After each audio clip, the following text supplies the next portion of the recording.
ટીમે હીરા વેપારી પિતા પુત્ર સાથે કરોડોની ઠગાઈ આચરનાર રીઢા ઢગ આરોપીઓને ઝડપી પાડી સળિયા પાછળ ધકેલી દીધા હતા. તે ક્રાઇમ બ્રાન્ચની ઇકો સેલની ટીમે હીરા વેપારી ધનેશ મોહનલાલ સંઘવી અને તેના પિતાને પેઢીઓમાંથી સીવીડી તથા રિયલ હીરાનો માલ મેળવી બાદમાં 6,08,58,000થી વધુની ચૂકવી તેઓ સાથે ઠગાઈ આચરી ભાગી છૂટેલો ઠગો, જેમાં મૂળ ગીર સોમનાથનો અને હાલ કામરેજ ખાતે શિવમ સુંદરમ એપાર્ટમેન્ટમાં રહેતા પાંચા ઉર્ફે હનુ નારણ સિંગણ અને બનાસકાંઠાનો અને હાલ વેસુ વીઆઈપી રોડ પર હરિઝોન એપાર્ટમેન્ટમાં રહેતા નિલેશ નવીનચંદ્ર શાહને ઝડપી પાડી બંને વિરુદ્ધ કાયદેસરની કાર્યવાહી હાથ ધરી હતી.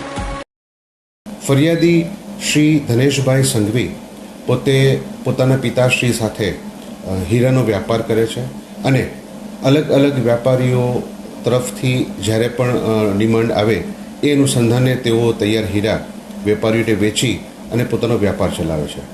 આ અનુસંધાને ધનેશભાઈએ અલગ અલગ વ્યાપારીઓને કુલ 6,08,00,000ના હીરા વેચાણ અર્થે આપેલા હતા અને ત્યારબાદ તેમણે પોતે નાણાંની માગણી કરતા વેપારીઓ પોતે સમય પસાર કરતા હતા અને પછી એમણે કીધું કે હવે મારાથી થઈ શકે એવું નથી.